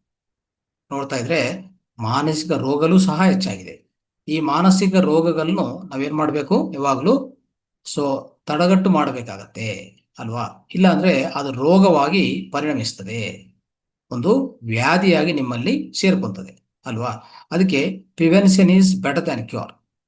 ಅಂದ್ರೆ ರೋಗವನ್ನು ವಾಸಿ ಮಾಡೋದು ಒಳ್ಳೆಯದೇ, ಇಲ್ಲ ಅಂತ ಹೇಳಿಲ್ಲ. ಆದ್ರೆ ರೋಗವನ್ನು ವಾಸಿ ಮಾಡೋದಕ್ಕಿಂತ ಅದನ್ನು ತಡೆಗಟ್ಟೋದು ಇನ್ನಷ್ಟು ಒಳ್ಳೇದಂತ ಹೇಳ್ತಾರೆ. ನೋಡ್ಕೊಳ್ಳಿ, prevention is always better than cure. Cure ಒಳ್ಳೇದಲ್ಲ ಅಂತ ಹೇಳ್ತಾ ಇಲ್ಲ. Cure is also better, but prevention is much better than cure. ಇದನ್ನ ಅರ್ಥ ಮಾಡ್ಕೊಳ್ಳಿ. ಈ ರೀತಿಯಲ್ಲಿ ನಾವು ಆತ್ಮಜ್ಞಾನವನ್ನು ಪಡಿತಾ ಆತ್ಮವಿದ್ಯೆಯನ್ನು ಕಲಿತಾ ಧ್ಯಾನವನ್ನು ಮಾಡುತ್ತಾ ಹೆಚ್ಚಾಗಿ ಧ್ಯಾನವನ್ನು ಹೆಚ್ಚು ಮಾಡ್ಕೊತ ಹೋದ್ರೆ ಆ ಪ್ರಾಣಶಕ್ತಿ ಸಾಕು ನಮಗೆ, ಪ್ರತಿಯೊಂದನ್ನು ಹೋಗಲಾಡಿಸ್ತದೆ. ಧ್ಯಾನ ಹೆಚ್ಚಾಗಿ ಮಾಡ್ತಾ ಇರುವಾಗ ನಮ್ಗೆ ಏನ್ ಅರ್ಥ ಆಗತ್ತಂದ್ರೆ, ನಮ್ಮ ನಿಜವಾದ ಸ್ವರೂಪ ಅರ್ಥ ಆಗತ್ತೆ. ಆ ಶಾಶ್ವತವಾದ ಆನಂದವನ್ನು ನಾವು ಪ್ರತಿನಿತ್ಯ ಅನುಭವಿಸ್ತಾ ಇರುವಾಗ, ಆನಂದೋ ಬ್ರಹ್ಮ ಅಂತ ಯಾವ ರೀತಿಯಲ್ಲಿ ಹೇಳಿದೀವೋ ಅದೇ ಆ ಬ್ರಹ್ಮ ತತ್ವವನ್ನು ಅನುಭವಿಸ್ತೀವಿ. ನಾವು ಖಂಡಿತವಾಗಿ ಅನುಭವಿಸ್ತೀವಿ. ನಾವೆಲ್ಲರೂ ಅನುಭವಿಸ್ತಾ ಇದ್ವಿ ಈಗಾಗಲೇ. ಧ್ಯಾನದಲ್ಲಿ ಕೂತಿರುವಾಗ ಏನಾಗತ್ತೆ, ಯಾವಾಗ ಕಣ್ಣುಗಳು ಮುಚ್ಚಿದೀವೋ, ಮನಸ್ಸನ್ನು ಕ್ಲೋಸ್ ಮಾಡ್ಕೊಂಡ್ರೆ, ಮನಸ್ಸನ್ನು ನಿಚ್ಚಳಗೊಳಿಸ್ಕೊಂಡ್ರೆ, ಶೂನ್ಯ ಮಾಡ್ಕೊಂಡ್ರೆ, ಅಲ್ಲಿ ಶುರು ಆಗತ್ತೆ ನನ್ನ ಒಳಗಡೆ ಆ ಆನಂದ ಅನ್ನೋದು ಅನುಭವಿಸೋದು ಶುರು ಆಗತ್ತೆ. ಬೇಕಂದ್ರೆ ನಮಗೆಲ್ಲರೂ ಸುಪರಿಚಿತೆ ಈ ಧ್ಯಾನ ಅನ್ನೋದು.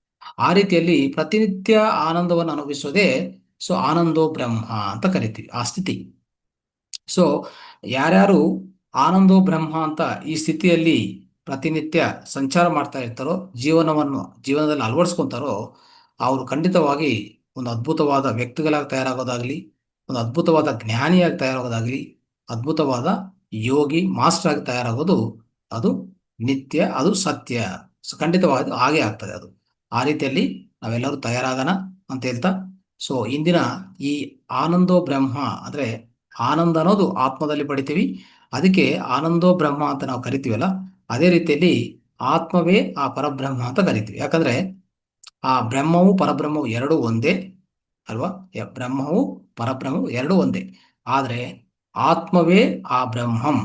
ಅಯಂ ಆತ್ಮ ಇದಂ ಬ್ರಹ್ಮಂ ಅಂತ ಕರಿತೀವಲ್ಲ, ಆ ರೀತಿಯಲ್ಲಿ ಆತ್ಮವೇ ಬ್ರಹ್ಮ ಆದ್ಮೇಲೆ, ಬ್ರಹ್ಮವೇ ಪರಬ್ರಹ್ಮ ಆದ್ಮೇಲೆ ಆತ್ಮವೇ ಪರಬ್ರಹ್ಮ ಹಾಗೆ ಆಗತ್ತೆ ಅಂತ ಹೇಳ್ತಾ ಇಂದಿನ ಈ ಕಾರ್ಯಕ್ರಮವನ್ನು, ಈ ಮಾತುಗಳನ್ನು ಮುಗಿಸ್ತಾ ಇದೀವಿ.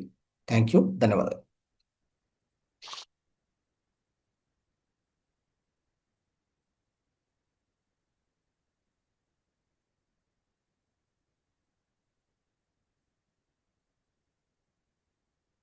ಅನ್ಮ್ಯೂಟ್ ಮಾಡ್ಕೊಳ್ಬೇಕು.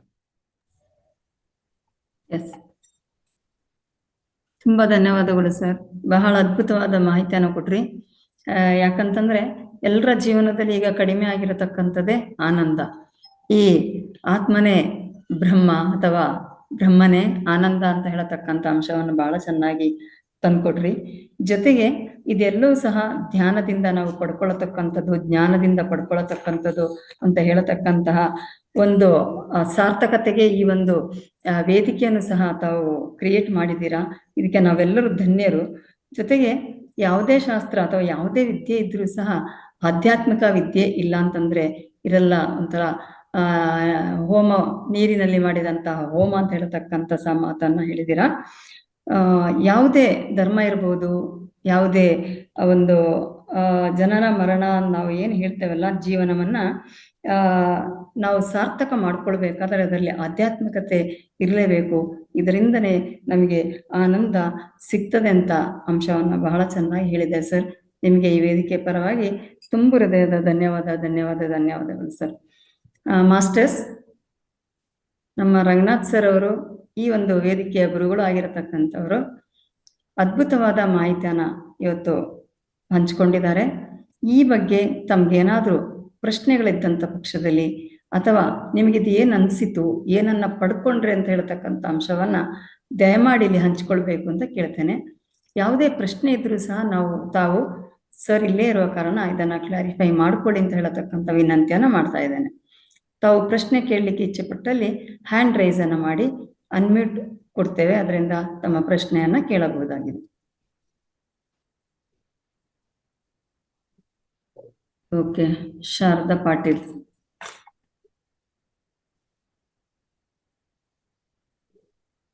ಅನ್ಮ್ಯೂಟ್ ಮಾಡ್ಕೊಂಡು ಮಾತಾಡಿ ಮ್ಯಾಮ್. ಓಕೆ, ನಮಸ್ತೆ ಮೇಡಮ್. ನಮಸ್ತೆ ಸರ್.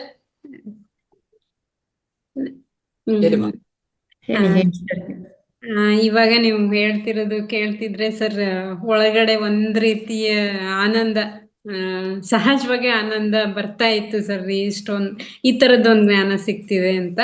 ನನಗ್ ಸಿಕ್ಕಿರೋ ಜ್ಞಾನದ ಪ್ರಕಾರ ನಾನು ಬ್ರಹ್ಮಾನಂದ ಹೊಂದಬೇಕು ಅಂತ ಅಂದ್ರೆ, ನೀವ್ ಹೇಳ್ದಂಗೆ ಹಾಲು ಒಂದ್ಸಲಿ ಮೊಸರಾದ್ಮೇಲೆ ಹಾಲಾಗಲ್ಲ. ಹಂಗೆ ನಾನು ಅಜ್ಞಾನ ಅನ್ನೋ ಕತ್ತಲೆಯಿಂದ ಜ್ಞಾನದ ಬೆಳಕಿನ ಕಡೆಗೆ ಯಾವ ರೀತಿ ಅಂದ್ರೆ ಬದಲಾಗೋದಲ್ಲ, ಪರಿವರ್ತನೆ ಆಗ್ಬಿಡ್ಬೇಕು ಅನ್ನೋದು ಸರ್. ಬದಲಾಗೋದು ಅಂದ್ರೆ ನನ್ಗೆ ಗೊತ್ತಿಲ್ಲ. ಮತ್ತೆ ಇನ್ನೊಂದು ವಿಷಯ ಏನೋ ಬಂತು, ನಾನು ಮತ್ತೆ ಬದಲಾಗ್ತಾ ಹೋಗ್ಬೋದು. ಆದ್ರೆ ಒಂದು ಸಲ ಪರಿವರ್ತನೆ ಅಂತ ಆಗ್ಬಿಟ್ರೆ ಅದು ಮತ್ತೆ ನಾವು ಆ ಸ್ಥಿತಿಗೆ ಬರೋದಿಲ್ಲ ಅನ್ನೋದು, ಅಲ್ಲೇ ಆನಂದ ಸಿಗುತ್ತೆ. ಆಮೇಲೆ ಇನ್ನೊಂದು,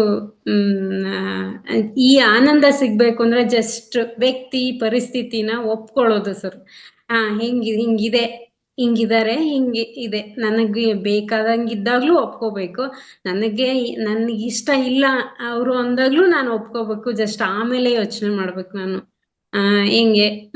ಹಿಂಗಿದಾರಪ್ಪ, ಹಿಂಗಿದ್ದಾರೆ, ನನ್ನ ಕೈಲಿ ಇರೋದು ನನ್ನ ಮನಸ್ಸು ಮಾತ್ರ. ಹಂಗೆ ನನ್ನ ಎದುರುಗಡೆ ಇರೋರ್ ಮನಸ್ಸು ನನ್ನ ಕೈಲಿಲ್ಲ, ಹಂಗಾಗಿ ನಾನೇನ್ ನೋಡ್ಬೇಕು ಇಲ್ಲಿ ನಾನೇನ್ ತಗೋಬೇಕು ಅನ್ನೋದಷ್ಟೇ. ಇದನ್ನ ಮಾಡ್ತಾ ಹೋಗಿದ್ರಿಂದ ಸರ್ ತುಂಬಾ ಖುಷಿಯಾಗಿದ್ದೀನಿ. ಇಂಥದ್ದೊಂದು ಜ್ಞಾನ ಸಿಗ್ತಿರೋದಕ್ಕೆ ತುಂಬಾ ತುಂಬಾ ಧನ್ಯವಾದಗಳು sir. Thank you sir. Thank you ma'am, thank you very much. ದೇವ್ರ ತರ ಕೆಲಸ ಮಾಡ್ತಿದ್ದೀರಿ sir. Thank you so much. Masters, ಏನ್ ಅರ್ಥ ಆಯ್ತು ನಿಮ್ಗೆ, ಅಥವಾ ಏನ್ ಪ್ರಶ್ನೆಗಳಿದೆಯಾ? ಎಸ್, ಒಂದು ಇಬ್ಬರು ಮೂರು ಮಾಸ್ಟರ್ಸ್ ಮಾತಾಡಿ, ನೆಕ್ಸ್ಟ್ ಮಾತಾಡಿ. ಧ್ಯಾನಕ್ಕೆ ಹೋಗೋಣ. ಹಾ, ಮಲ್ಲಪ್ಪ ರಗಾವಿ ಸರ್ ಅವರು.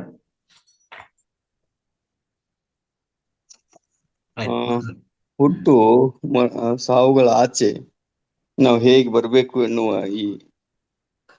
ನಾವು ಅದರಿಂದ ಆಚೆ ನಾವು ಹೇಗೆ ಹೊರಗೆ ಬರಬೇಕು ಅನ್ನೋದನ್ನ ಬಹಳ ಸ್ಪಷ್ಟವಾಗಿ ಬಹಳ ಸರಳವಾಗಿ ತಿಳಿಸಿಕೊಟ್ಟಿದ್ರೆ ಧನ್ಯವಾದಗಳು ಸರ್. ಹಾಗಾದ್ರೆ ದುಃಖವನ್ನು ನಾವು ದೂರ ಮಾಡ್ಕೋಬೇಕಾದ್ರೆ ನಮ್ಗೆ ಯಾವ ಪರಿಹಾರ, ಯಾವ ಮಾರ್ಗ ಒಂದು ಸೂಕ್ತ ಅನ್ನೋದು ಅಧ್ಯಾತ್ಮ ಮಾರ್ಗವೇ ಸೂಕ್ತ. ನಾವೆಲ್ಲರೂ ಒಂದಿಲ್ಲ ಒಂದು ದಿನ ಅಲ್ಲಿ ಬರ್ಲೇಬೇಕು ಅನ್ನೋದನ್ನ ಸ್ಪಷ್ಟವಾಗಿ ನಮ್ಗೆ ತಿಳಿಸ್ಕೊಟ್ಟಿದ್ದೀರಿ.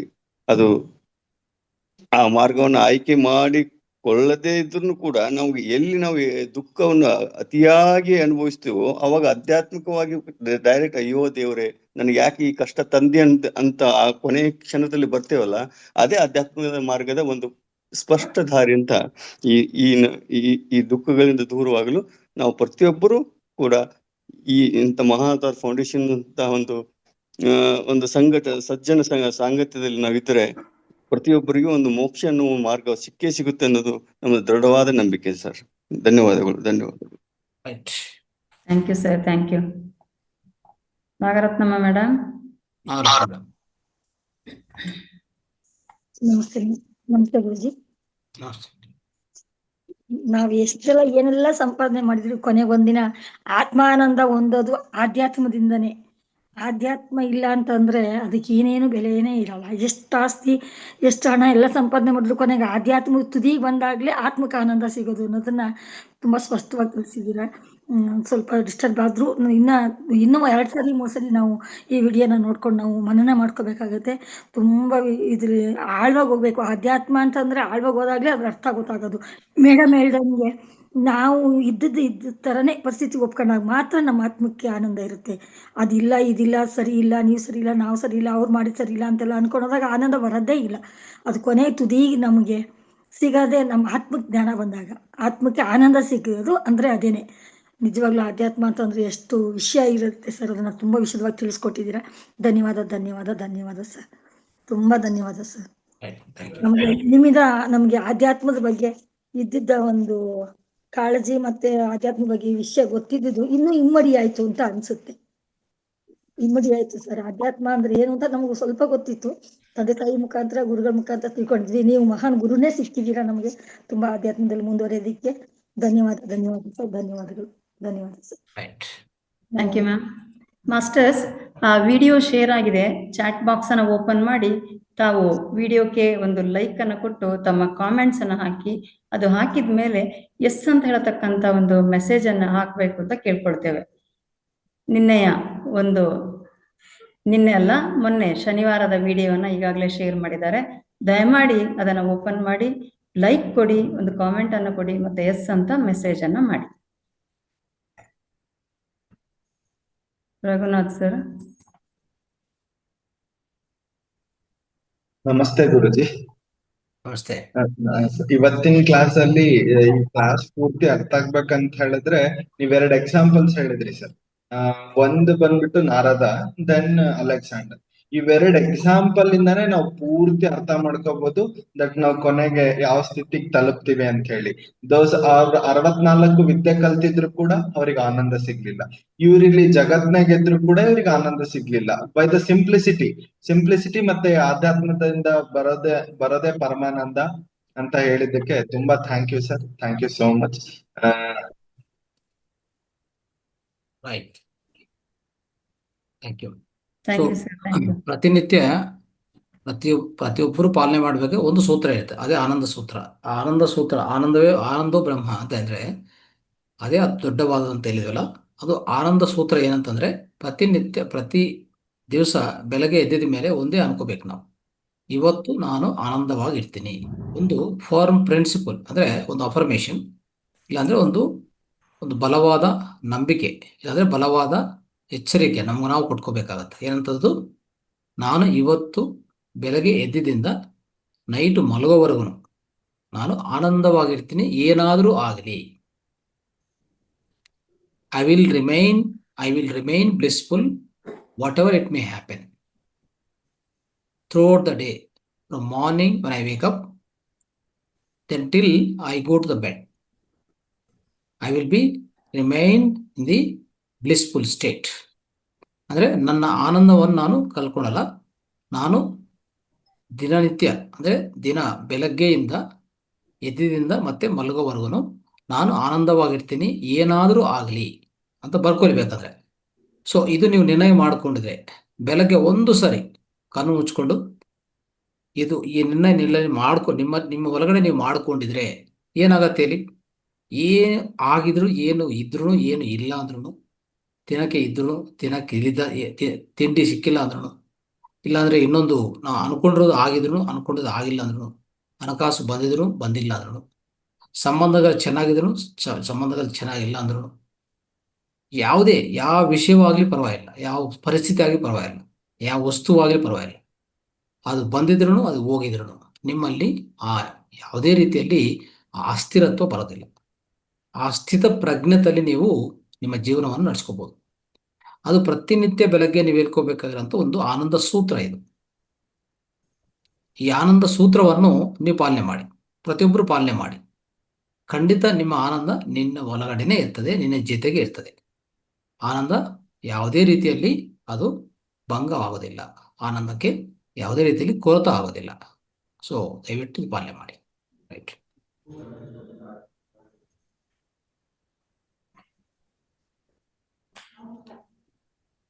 ಎಲ್ಲರೂ ಲೈಕ್ ಮಾಡಿ ವಿಡಿಯೋಸ್ಗೆ ದಯವಿಟ್ಟು. ನಾನ್ ಸ್ವಲ್ಪ ಹೇಳ್ತೇನೆ ಸರ್ ಅದ್ರ ಬಗ್ಗೆ. ಈಗ ಆ ಲಿಂಕ್ ನ ಓಪನ್ ಮಾಡಿ ಸ್ವಲ್ಪ ನೋಡಿ ಎಸ್ ಅಂತ ಕಮೆಂಟ್ ಮಾಡಾದ್ಮೇಲೆ ಮತ್ತೆ ನೀವ್ ಯಾವಾಗ ಫ್ರೀ ಇರ್ತೀರಲ್ಲ ಮಾಸ್ಟರ್ಸ್, ನೀವು ಫ್ರೀ ಸಮಯದಲ್ಲಿ ಆ ಕಂಪ್ಲೀಟ್ ವಿಡಿಯೋನ ಮತ್ತೆ ಕುತ್ಕೊಂಡು ಅದ್ರ ಬಗ್ಗೆ ಎಲ್ಲ ಮನನ ಮಾಡ್ಕೊಂಡು ಏನ್ ನಡೀತು ಅನ್ನೋದ್ರ ಬಗ್ಗೆ ದಯಮಾಡಿ ಇನ್ನೊಂದ್ಸತಿ ನೋಡ್ರಿ ಅಂತೇಳಿ ತಮ್ಮಲ್ಲಿ ಕೇಳ್ಕೊಳ್ತಾ ಇದ್ದೀನಿ. ದಯಮಾಡಿ ಪೂರ್ತಿ ವಿಡಿಯೋನ ನೋಡಿ ಎಲ್ರು. Thank you masters, thank you.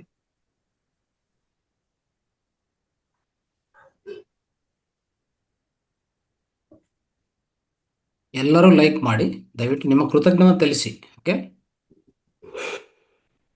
ಪ್ರತಿಯೊಬ್ಬರು ನಿಮ್ಮ ಕೃತಜ್ಞವನ್ನು ತಿಳಿಸ್ಕೊಡುವಂತ ಎಕ್ಸ್ಪ್ರೆಸ್ ಮಾಡೋಕೆ ಅವಕಾಶ ಇದು.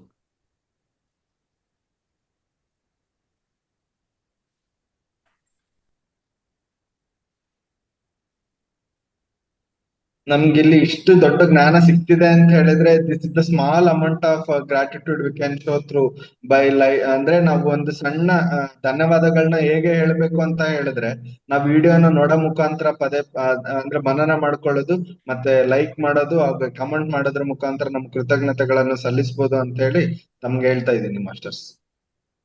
ಓನ್ಲಿ 50% ಮಾತ್ರ ಮಾಡಿದ್ದಾರೆ, ಇನ್ನು 50% ಬಹುಶಃ ಮಾಡಿಲ್ಲ. ಮಾಸ್ಟರ್ಸ್ ದಯಮಾಡಿ ಮಾಡಿ ಸ್ವಲ್ಪ ಫಾಸ್ಟ್ ಮಾಡಿ, ಆನಂತರ ಧ್ಯಾನಕ್ಕೆ ಹೋಗೋಣ. ಈಗ ಲೈಕ್ ಮಾಡಿದ್ರು ಕೂಡ ತದನಂತರ ನೀವು ಪೂರ್ತಿ ವಿಡಿಯೋನ ನೆಕ್ಸ್ಟ್ ಹೋಗಿ ನೋಡ್ಕೊಳ್ಬಹುದು ಮಾಸ್ಟರ್ಸ್. ರೈಟ್. ಸೊ ಧ್ಯಾನವನ್ನು ಪ್ರಾರಂಭಿಸೋಣ. Okay sir. ರೈಟ್. ತಾವು ಗೈಡ್ ಮಾಡ್ತೀರಾ sir? Yes. Okay. Okay masters, ಎಲ್ಲರೂ ಧ್ಯಾನದಲ್ಲಿ ಕೂತ್ಕೊಳ್ಳಿ. ಈಗ ಧ್ಯಾನ ಪ್ರಾರಂಭಿಸಿಕೊಂಡು ಧ್ಯಾನದಲ್ಲಿ ಪೂರ್ತಿ ನಿಮಗ್ನ ಆದ್ಮೇಲೆ ಆಳವಾದ ಸ್ಥಿತಿಗೆ ಹೋದ್ಮೇಲೆ ಹಾಗೆ ನೀವು ಕಂಟಿನ್ಯೂ ಮಾಡ್ಕೋಬಹುದು. ಪೂರ್ಣ ರಾತ್ರಿನೂ ಧ್ಯಾನ, ನೀವು ಎಷ್ಟೋರು ಸಾಧ್ಯವಾದ್ರೆ ಅಷ್ಟು ಧ್ಯಾನದಲ್ಲೇ ಇದ್ದು ಹಾಗೆ ಮಲ್ಕೊಂಡದಾಗ್ಲಿ ಅದೇ ಧ್ಯಾನವನ್ನು ಮುಂದುವರಿಸೋದಾಗ್ಲಿ ಮಾಡ್ಕೋಬಹುದು. ಅದಕ್ಕೋಸ್ಕರ ಒಂದು ಸ್ಥಿರವಾದ ಸುಖವಾದ ಆಸನವನ್ನು ತಗೊಳ್ಳಿ.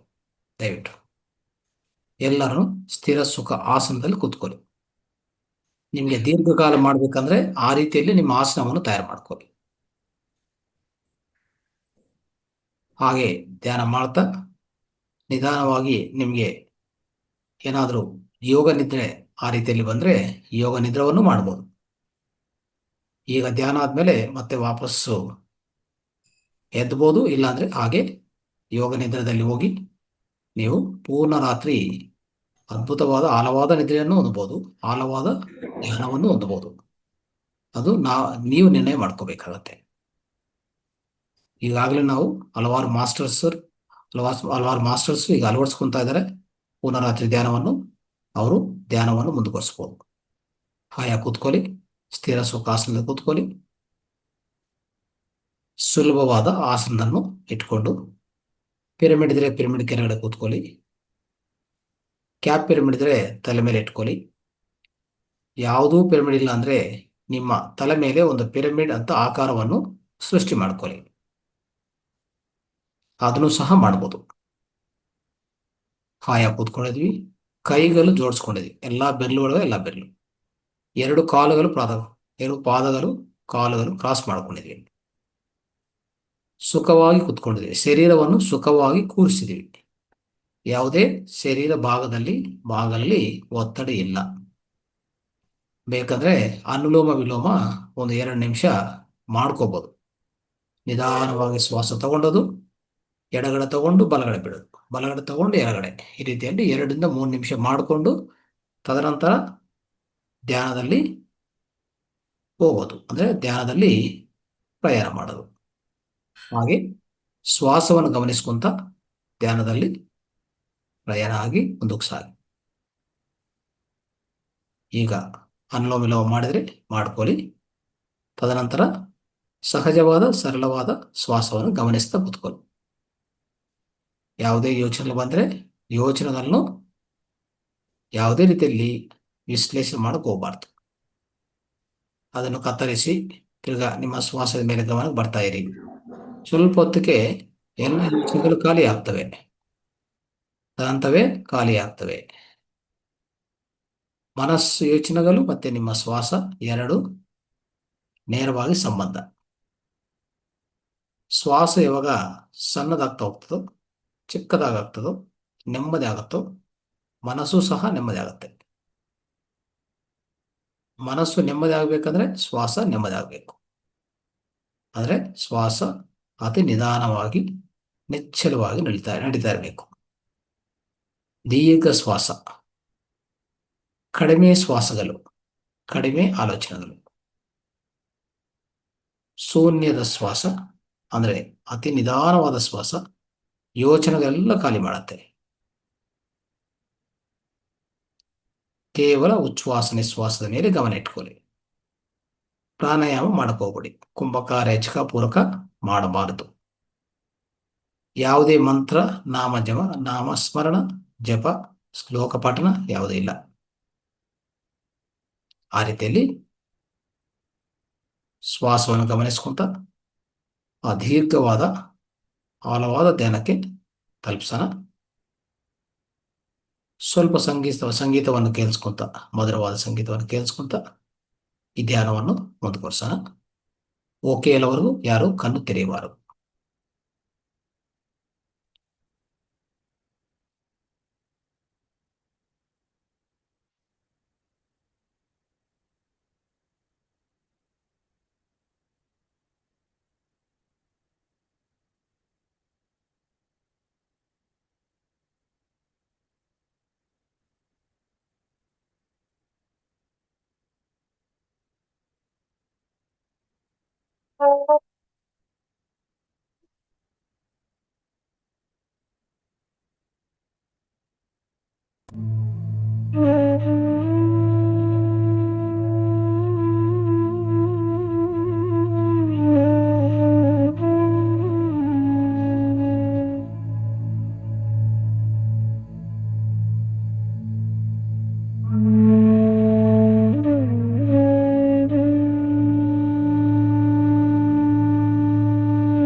ಕೊನೆಯದಾಗಿ 5 ನಿಮಿಷ.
Last 1 minute. ಕೊನೆಯದಾಗಿ 1 ನಿಮಿಷ ಕಾಲ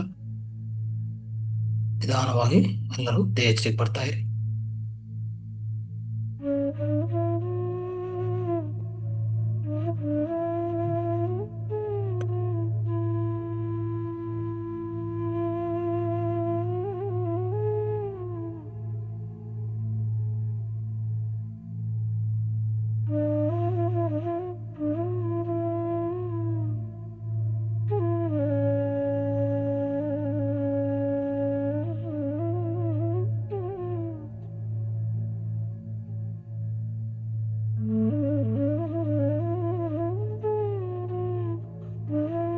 ಸೆಕೆಂಡ್ಸ್.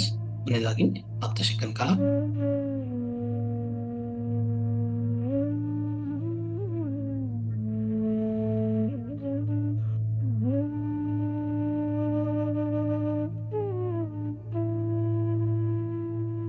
Last 5 seconds.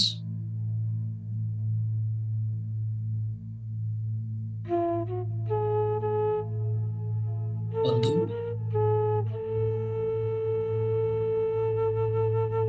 1 2 3 4 5. ಮಿತ್ರರೇ, ನಿಧಾನವಾಗಿ ಎಲ್ಲರೂ ಎರಡು ಕೈಯಿಂದ ಕಣ್ಣ ಮೇಲೆ ಮುಚ್ಕೊಳ್ಳಿ.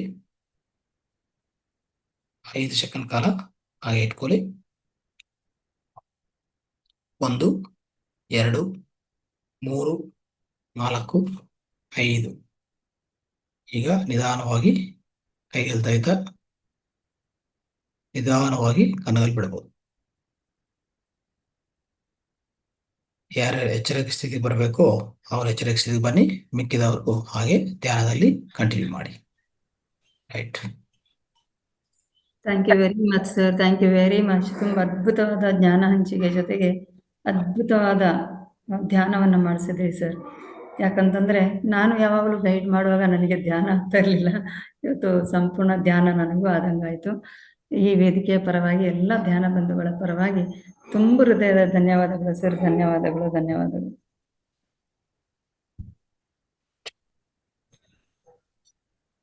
ಓಕೆ ಮಾಸ್ಟರ್ಸ್, ಎಲ್ಲರಿಗೂ ಧನ್ಯವಾದಗಳು. ನಮಸ್ತೆ ನಮಸ್ತೆ ಸರ್.